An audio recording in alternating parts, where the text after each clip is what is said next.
definitivamente. Non si torna indietro. Sconfiggere gli schiavisti del terzo millennio è possibile e possiamo farlo se uniamo le forze con una maggiore cooperazione e con iniziative congiunte tra le nostre forze di polizia, i servizi di intelligence, le autorità giudiziarie, adottando la formula follow the money. Una intuizione di due grandi giudici italiani, Giovanni Falcone e Paolo Borsellino, che è diventata un modello anche a livello internazionale per contrastare le organizzazioni criminali. È un metodo con il quale l'Italia intende rafforzare la sua cooperazione anche con le nazioni dell'America Latina, perché c'è un filo rosso che lega le organizzazioni che speculano sulla tratta di esseri umani in Africa e chi gestisce il traffico di stupefacenti in America Latina, o l'abominio di chi rapisce i bambini per renderli schiavi del sesso di uomini ricchi senza scrupoli, privandoli del loro presente e del loro futuro. America Latina dove, come purtroppo purtroppo accade in diverse regioni del mondo, le legittime aspirazioni di libertà e democrazia di decine di milioni di persone continuano a rimanere disattese. Penso in particolare al popolo venezuelano, a cui va tutta la nostra solidarietà e il nostro sostegno. La comunità internazionale non può rimanere a guardare mentre a distanza di quasi 2 mesi dalle elezioni del 28 luglio scorso ancora non è stato riconosciuto il risultato elettorale, ma nel frattempo si è consumata una brutale repressione, la morte di decine di manifestanti, l'arresto arbitrario di migliaia di oppositori politici, l'incriminazione e l'esilio del candidato presidente dell'opposizione democratica. È nostro dovere alzare la voce. Cari amici, nel 2025 celebreremo l'80° anniversario della Carta delle Nazioni Unite. Carta che sancisce principi e valori che in questo tempo sono stati messi in discussione addirittura da un membro permanente del Consiglio di sicurezza, ma sulla cui difesa l'Italia non intende arretrare. Perché sono principi e valori posti a garanzia di tutti, soprattutto delle nazioni che hanno meno strumenti per difendersi. Come sempre la legge deve essere uguale per tutti, ma perché questo serve soprattutto a difendere i più deboli. È per questo che non possiamo voltarci dall'altra parte di fronte al diritto dell'Ucraina a difendere le sue frontiere, la sua sovranità, la sua libertà. Così come affermiamo il diritto dello Stato di Israele a difendersi da attacchi esterni come quello orribile del 7 ottobre scorso, ma allo stesso tempo chiediamo ad Israele di rispettare il diritto internazionale tutelando la popolazione civile, anch'essa in gran parte vittima di Hamas e delle sue scelte distruttive. E seguendo lo stesso ragionamento sosteniamo ovviamente il diritto del popolo palestinese ad avere un proprio Stato, ma affinché questo possa vedere presto la luce è necessario che i palestinesi lo affidino a una leadership ispirata al dialogo, alla stabilizzazione del Medio Oriente e all'autonomia. Gli accordi di Abramo hanno dimostrato la possibilità di convivere e cooperare vantaggiosamente sulla base del mutuo riconoscimento. Se questa è la prospettiva sulla quale tutti dobbiamo lavorare, e lo è, oggi l'imperativo è raggiungere senza ulteriori ritardi un cessate il fuoco a Gaza e l'immediato rilascio degli ostaggi israeliani. Non possiamo più assistere a tragedie come quelle di questi giorni nel sud e nell'est del Libano, con il coinvolgimento di civili inermi, tra cui numerosi bambini. Detto questo, l'anniversario del prossimo anno impone a tutti noi un'occasione storica. Essere finalmente consapevoli che, piaccia o no, i problemi di oggi ci coinvolgono e ci riguardano tutti. Dobbiamo saperci mettere in discussione con unità, con consapevolezza. E questo impone anche una riflessione seria sul multilateralismo, sulla capacità delle organizzazioni internazionali di essere all'altezza di questa epoca e delle sfide che ci pone di fronte. Parlo ovviamente anche delle Nazioni Unite, della sua capacità di riformarsi partendo da ciò che è utile e necessario, non da ciò che è più facile. L'Italia è convinta che qualsiasi revisione dell'architettura di funzionamento delle Nazioni Unite, a partire dal Consiglio di sicurezza, non possa prescindere dai principi di eguaglianza, democraticità, rappresentatività. Sarebbe un errore creare nuove gerarchie con nuovi seggi permanenti. Siamo aperti a discutere la riforma senza alcun pregiudizio, ma vogliamo una riforma che serva a rappresentare meglio tutti, non a rappresentare meglio alcuni. Colleghi delegati, signore e signori, è un tempo difficile quello nel quale siamo stati chiamati a governare le nostre nazioni. Tutto intorno a noi sembra cambiare, tutto viene messo in discussione e le poche certezze che pensavamo di avere non sono più tali. Il destino ci sfida, ma in fondo lo fa per metterci alla prova. Nella tempesta noi possiamo dimostrare di essere all'altezza del compito che la storia ci ha dato. Dimostrarlo ai cittadini che governiamo, dimostrarlo ai nostri figli, dimostrarlo a noi stessi, forse soprattutto a noi stessi. Perché come diceva un grande patriota italiano, Carlo Pisacane, protagonista di quel risorgimento che fece dell'Italia una nazione unita, ogni ricompensa la troverò nel fondo della mia coscienza.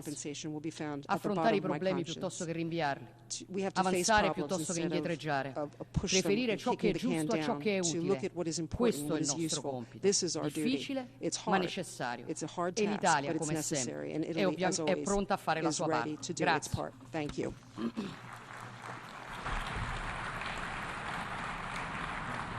On behalf of the Assembly, I wish to thank the President of the Council of Ministers of the Republic of Italy.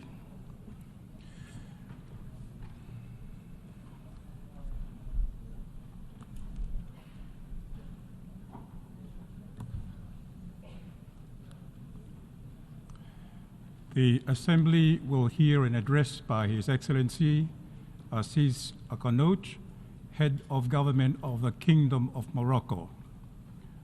I request protocol to escort His Excellency and invite him to address the Assembly.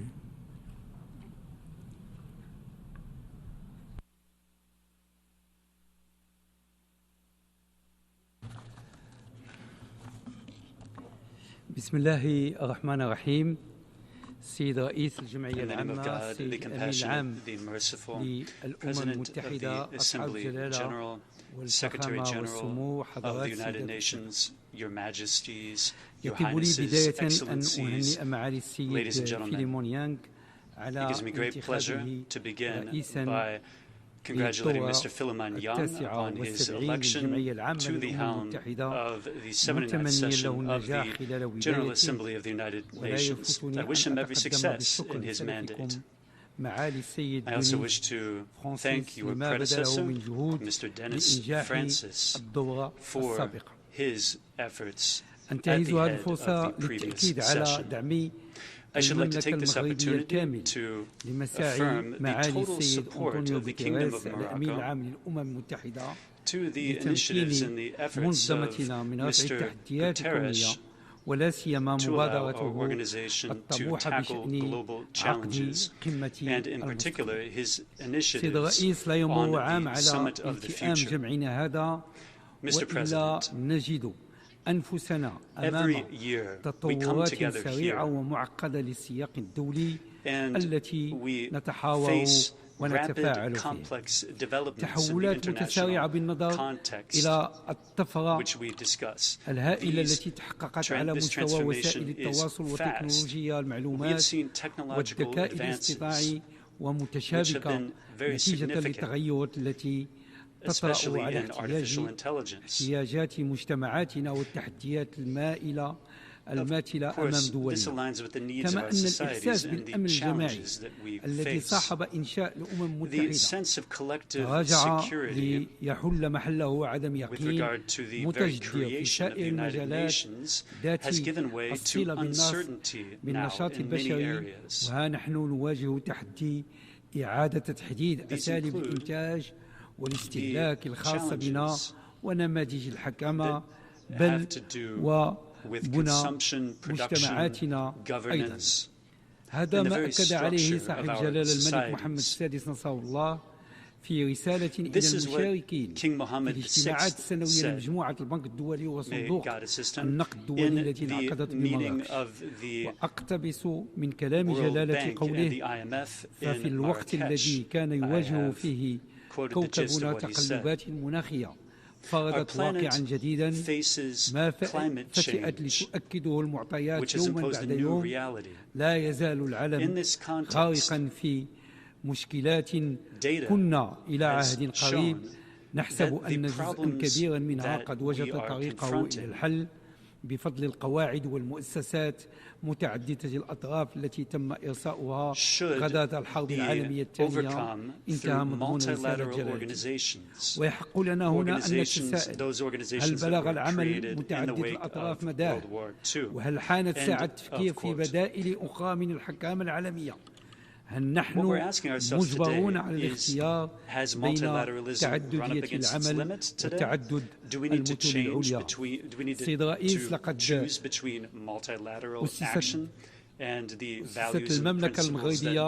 أسست المملكة المغربية عقيدة دبلوماسيتها متعددة الأطراف بناء على التوجيهات الثانية لجلالة الملك محمد السادس على مبادئ ثابتة قوامها الطموح والوضوح وأسلوب عملها الابتكار والواقعية في التصورات والخطوات لجعل التعاون مع الشركاء التاريخيين يواكب تطور احتياجات وبناء أطر مناسبة مع شركاء جدد انطلاقا من مبدأ التضامن الفعلي أو واقتسام الجريبة والمنافع مع لازمة أساسية ولا هي رفع تحديات الأمن والتنمية والاستقرار.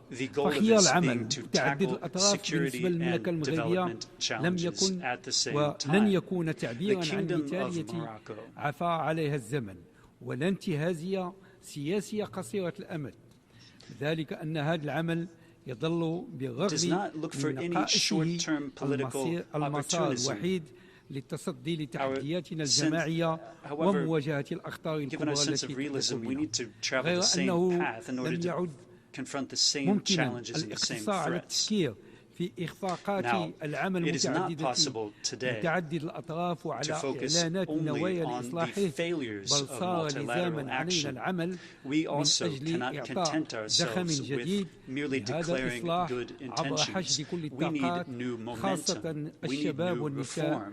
فكيف لنا أن نتحرك إزاء مستقبلنا وعيد انعقاد قمة المستقبل بداية هذا الأسبوع دون إشراك هذه الفئات في بلورة أشكال ومضامين العمل متعدد الأطراف المستقبلي؟ وبنفس القناعة نعتبر أن العمل متعدد الأطراف هو أداة ورافعة بيد البلدان النامية للدفاع عن مصالحها وتسليط الضوء على أولوياتها الوطنية والاستفادة من فرص التعاون وتقاسم التجارب والخبرات. السيد الرئيس، توجد التغيرات المناخية على رأس التحديات الكبرى التي يواجهها كوكبنا، وفي هذا الإطار فإن النظر إلى الواقع كفيل باستنباط خلاصة مفادها أن البلدان الأفريقية هي الأكثر تضررا من تداعيات تغير المناخ، وإن كانت مساهمته فيه من بين الأدنى في العالم. إلى جانب ذلك تخصص حصة ضخمة من مواردها لاسترداد الديون المترتبة عنها، لذا لا بد من تعديل أطر وقواعد الاقتراض لمراعاة القيود التي تواجهها البلدان الإفريقية في التكيف مع آثار تغير المناخ. وفي هذا الإطار تدعو المملكة المغربية إلى إنشاء آليات مالية مبتكرة كفيلة بتعزيز الأثر الإيجابي لصناديق المناخ مع ضمان القدرة على تدبير المديونية. كما ينبغي التعجيل بإصلاح الهيكل المالي الدولي بغرض تلبية احتياجات البلدان النامية من خلال تيسير الاستفادة من قروض عادلة بما يضمن الاستثمار في تنميتها. كما ندعو إلى تمثيلية أكثر ملائمة للبلدان الإفريقية في مجالس إدارة البنك الدولي والبنوك المتعددة الأطراف الأخرى من أجل تعزيز الطابع الديمقراطي في أداء مجالس إدارتها، وكذا اعتبار مقاربة مثمرة في التعامل مع أزمات الديون التي تنعكس سلبا وبشدة على اقتصادات البلدان الإفريقية. وفي هذا الصدد تواصل المملكة المغربية التي تتولى رئاسة مجموعة البلدان ذات الدخل المتوسط سنتين متتاليتين في نيويورك دعوتها إلى اتخاذ إجراءات متعددة الأطراف قادرة على الحفاظ على زخم التنمية التي تمكنت هذه البلدان. سيد الرئيس، اهتداء برؤية المتبصرة لصاحب الجلالة الملك محمد السادس نصره الله، تواصل المملكة المغربية الدعوة إلى تعددية واقعية وتضامنية وبراغماتية في خدمة مصالح القارة الإفريقية معززة بآليات فعالة في اتخاذ القرار. تلكم هي المقاربة التي تنهجها المملكة المغربية وتنكب الحكومة على تنفيذها في مجالات مختلفة كمواجهة التغيرات المناخية والهجرة ومحاربة الإرهاب، إضافة إلى تنزيل أوراق اجتماعية كبرى لبلوغ العدالة الاجتماعية من خلال تنزيل ورش الحماية الاجتماعية. وبفضل هذا الورش المهيكل الذي خصصت له ميزانية عن 21 مليار درهم سنويا بحلول عام 2026 سيستفيد ملايين الأشخاص major resources too. Millions of people can benefit from direct social aid through this push. Mr. President, Morocco is turning has turned toward the Atlantic. This is why we want to make the Sahel region an economically integrated area, a truly continental region. This is why King Mohammed VI made a system has worked to bolster collaboration between African countries through the Atlantic Initiative for the Sahel. This initiative is in keeping with the cooperation between countries of the South and aims to show solidarity to make the Atlantic and African area an area of peace, stability, and development. Furthermore, His Majesty launched an ambitious initiative that aims to facilitate the access of Sahel countries to the Atlantic, buoyed by the conviction that these countries have the right to participate in the global economy. This initiative is a pillar for development, peace and prosperity in this part of the African continent. Furthermore, building on this same solidarity, we have worked to create والانتعاش الاقتصادي المشترك غايته تعزيز الدينامية التنمية في الضفة الأطلسية بمشاركة 13 دولة إفريقية. فبمقدور قارتنا اليوم أن تعول على حكمة قادتها وعلى إبداع شبابها، لكنها تطمح إلى تضامن المجتمع الدولي وتعاونه في مواجهة التحديات. سيد الرئيس، إن المملكة المغربية تظل ملتزمة بالتسوية السلمية للنزاعات وفقا لميثاق الأمم المتحدة، وبناء عليه يتشبث المغرب بالتوصل إلى حل سياسي نهائي للنزاع الإقليمي حول الصحراء المغربية على أساس مبادرة الحكم الذاتي حصريا وفي إطار الوحدة الترابية والسيادة الوطنية للمملكة، الأمر الذي سيفتح آفاقا جديدة لفرص التنمية في المنطقة، حيث إن الدعم الثابت والمتزايد للعديد من الدول لسيادة المغرب على صحرائه وللمبادرة المغربية للحكم الذاتي يشكل رسالة واضحة للأطراف الأخرى وللأمم المتحدة، مفادها أن الوقت قد حان للتحرك نحو حل سياسي على هذا الأساس من خلال سلسلة الموائد المستديرة ووفقا لقرارات مجلس الأمن التابع للأمم المتحدة. في هذا السياق يدعم المغرب الجهود التي كيبذلها الأمين العام للأمم المتحدة ومبعوثه الشخصي من أجل إعادة إطلاق مسلسل الموائد المستديرة السياسية بحضور المشاركين الأربعة من أجل التوصل إلى حل سياسي واقعي عملي ودائم على أساس روح التوافق وفقا لقرار مجلس الأمن 2703. وهنا لابد من التذكير بتوابت موقف المغرب كما جدد التأكيد عليها صاحب جلالة الملك محمد السادس رضي الله الأمين العام للأمم المتحدة، وهي لا عملية سياسية خارج إطار الموائد المستديرة التي حددتها الأمم المتحدة بمشاركة كاملة من الجزائر. لا حل خارج إطار المبادرة المغربية للحكم الذاتي، لا عملية سياسية جدية دون العودة إلى إيقاف إطلاق النار من طرف الميليشيات المسلحة كما ينادي به أعضاء مجلس الأمن. وموازاة مع ذلك فإن واقع الصحراء المغربية المعيش يترجم دينامية تنموية بوتيرة تعد من أعلى ما تشهده المملكة المغربية، وذلك بفضل المشاريع المنجزة في إطار النموذج التنموي الجديد للأقاليم الجنوبية، علما أن سكان المنطقة يشاركون مشاركة كاملة من خلال ممثليهم المنتخبين ديمقراطيا في المجالس الإقليمية للمنطقة في جميع مراحل تنفيذ الإطار السياسي الطموح، حيث أن المشاركة النشطة لهذه الساكنة في الحياة السياسية والاقتصادية والاجتماعية للمملكة تنبثق من تشبثها الراسخ بالوحدة الترابية للمغرب ومغربية الصحراء.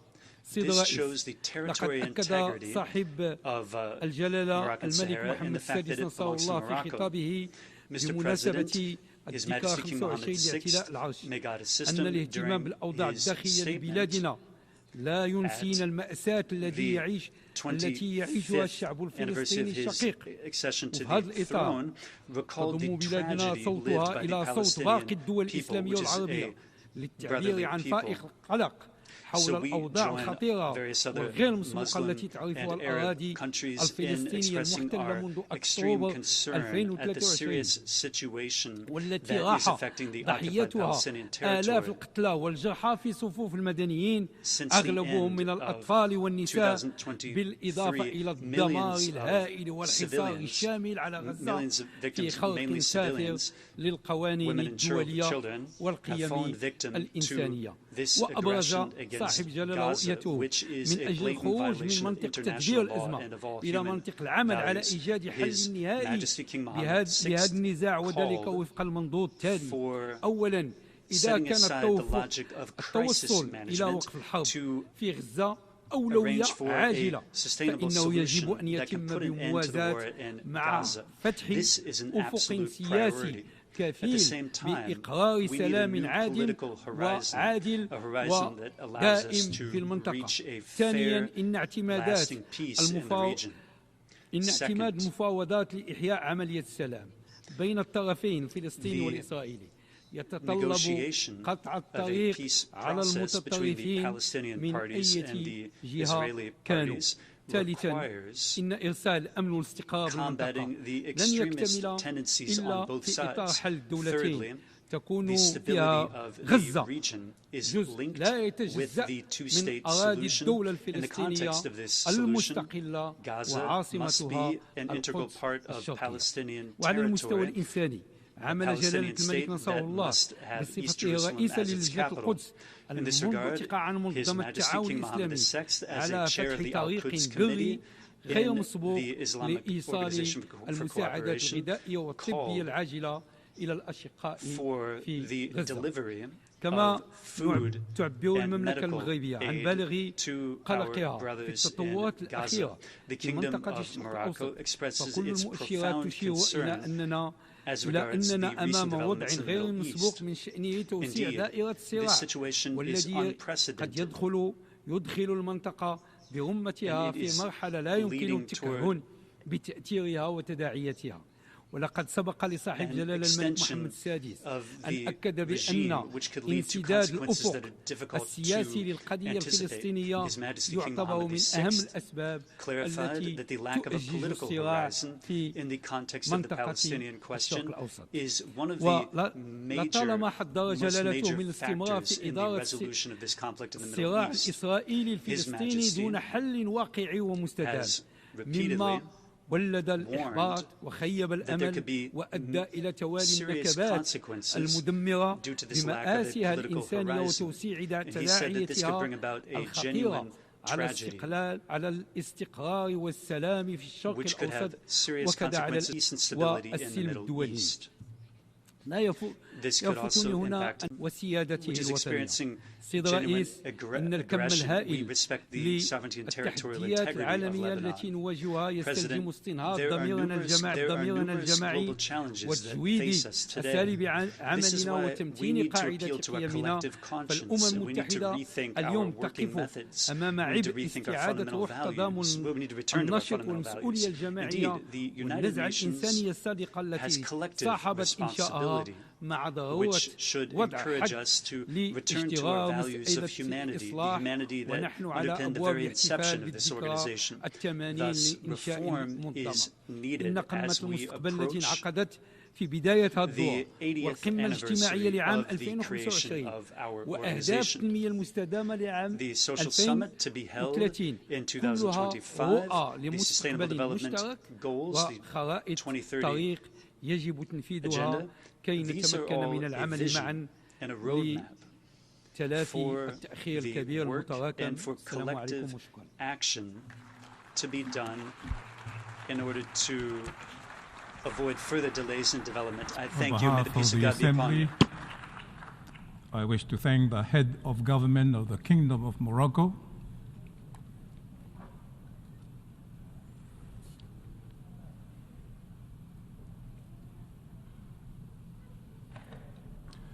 the Assembly will hear an address by His Excellency Alexander De Croo, Prime Minister of the Kingdom of Belgium. I request protocol to escort His Excellency and invite him to address the Assembly.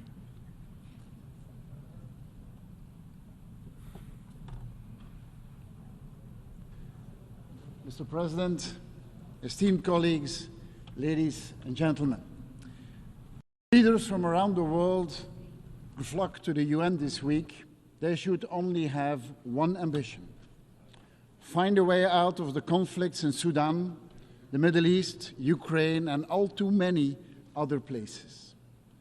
These conflicts are close to our homes and cities, bringing war and famine and terrible tragedies to families and societies. When we take a brief look back in time, history teaches us a lesson. Just after Andrei Sakharov had developed the first Soviet hydrogen bomb in 1955, the nuclear arms race and Soviet doctrine seriously troubled him, because he saw that human rights and human dignity were an absolute necessity, a precondition, not just for nuclear security, but for prevention of war. The fight for human rights defined him and turned him into an international advocate, culminating in the Nobel Peace Prize 20 years later. In its remarks, the Nobel Committee noted that Sakharov fought against the abuse of power and all forms of violation of human dignity. Looking at the world today, it is crucial to remember Sakharov's legacy. Across the globe, human dignity and the rule of law are receding, and in many cases, they are absent. And where the respect for human life and the promise of rule of law fades, armed conflict loom large. History might not repeat itself, but it surely rhymes. In the Middle East, decades of dehumanizing enemy has led to a vicious cycle of violence, resulting in the killing of over 40,000 people in less than a year. This man-made conflict has proven one of the deadliest in decades. And this conflict didn't start with a horrific terrorist attack against Israel, killing over 1,400 Israeli citizens almost a year ago.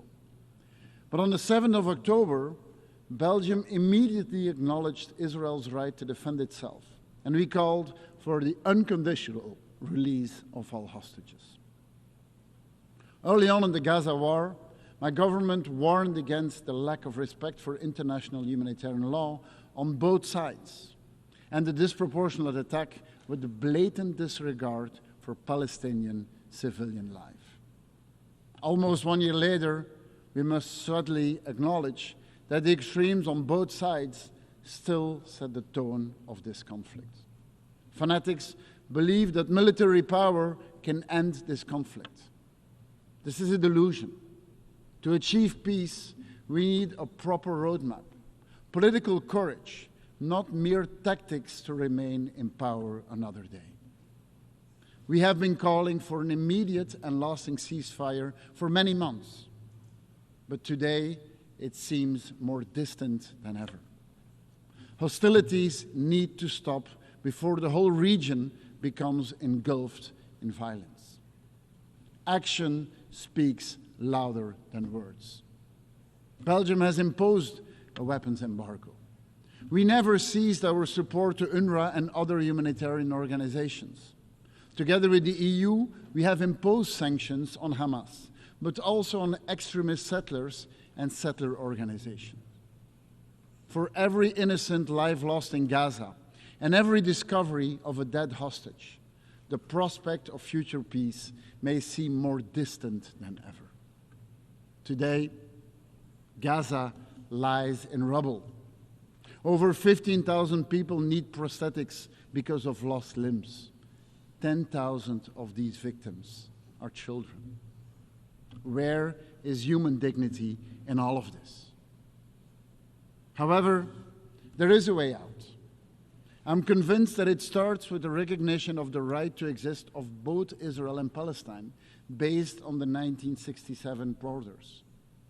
We should all engage with Palestinian and Israeli leaders who recognize these rights and who oppose both anti-Semitism and anti-Palestinian feelings. Only then we can start articulating a viable pathway for a two-state solution. Mr. President, dear colleagues, Vladimir Putin has been waging war in Europe for more than 2 years now. And there is one simple truth. He can stop the illegal and unprovoked invasion of Ukraine right now. His madness continues to have devastating consequences for the Ukrainian people. One man alone can stop the killing of thousands of civilians, can end the continuous violence against Ukrainians whose future has been put on hold. Only he can end the shelling, end the bombing, the indiscriminate attacks on bridges, on roads, on energy infrastructure, on hospitals, on schools, and on people's houses. Widespread and disturbing brutality has been established by various independent international inquiries. None of us can and should look away. Over the past year, the Belgian Ukraine Fund spent 1.7 billion euros on military equipment, humanitarian aid, and on the reconstruction of Ukraine's hardest hit regions. Belgium's development agency is helping Ukraine's recovery and is preparing for joining the European Union. The people of Ukraine will be battling against another cold winter soon. That is why we are winterizing energy provision in hundreds of hospitals. Over the past 2 years, we have often pronounced the words, "for as long as it takes." We do not take this promise lightly. As the Russians continue to bomb cities, Ukraine's call for more air defense is pure self-protection. How else can they keep their citizens safe? The buildup of a strong Ukraine F-16 force is an integral part of our support. We will transfer all of our fighter jets when they leave the Belgian Air Force. The total amounts to at least 30 over the coming years. We want to help protect the people of Ukraine. The aggressor shall not win. And it is why our support for Ukraine stands strong. To all of you who aspire for peace, it will only come about when we force President Putin to stop his aggression against Ukraine. Mesdames et messieurs, il est clair que nous vivons dans un monde polarisé et profondément divisé. Ce constat pourrait nous amener à croire que le multilatéralisme a échoué à tous les niveaux. Ce serait une erreur. Il y a un an, un traité qui protège la biodiversité en haute mer a été adopté.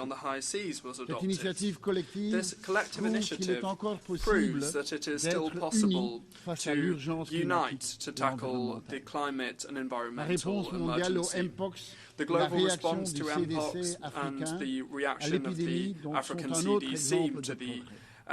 L'Union européenne et la Belgique ont investi de manière significative dans la production et l'accès aux vaccins. Nous avons besoin de plus de solidarité et de coopération. Et ces mots peuvent paraître idéalistes et naïfs, mais nous ne pouvons relever les défis communs en travaillant ensemble. Partout dans le monde, les phénomènes météorologiques extrêmes se multiplient. Cette semaine dernière encore, de fortes pluies ont provoqué des inondations dans de vastes régions de l'Europe de l'Est et de l'Europe centrale. Notre planète et toutes les formes de vie qui s'y trouvent sont confrontées à d'énormes défis.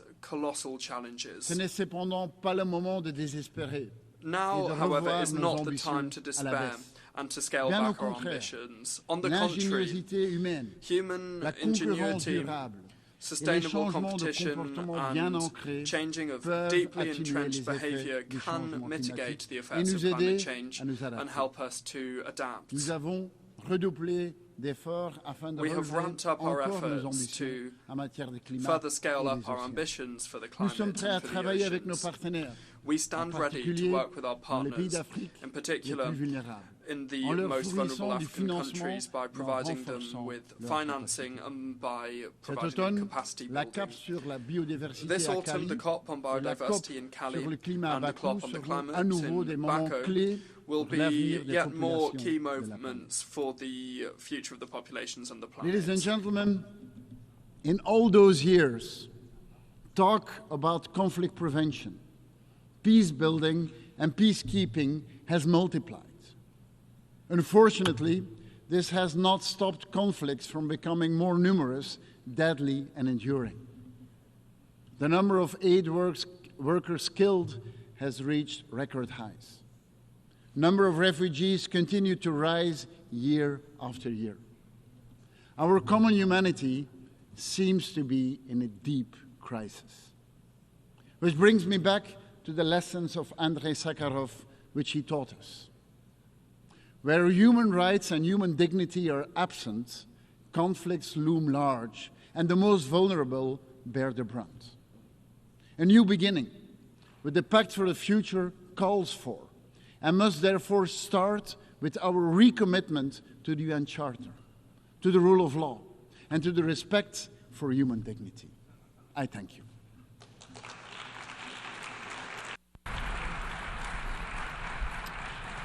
On behalf of the Assembly, I wish to thank the Prime Minister of the Kingdom of Belgium.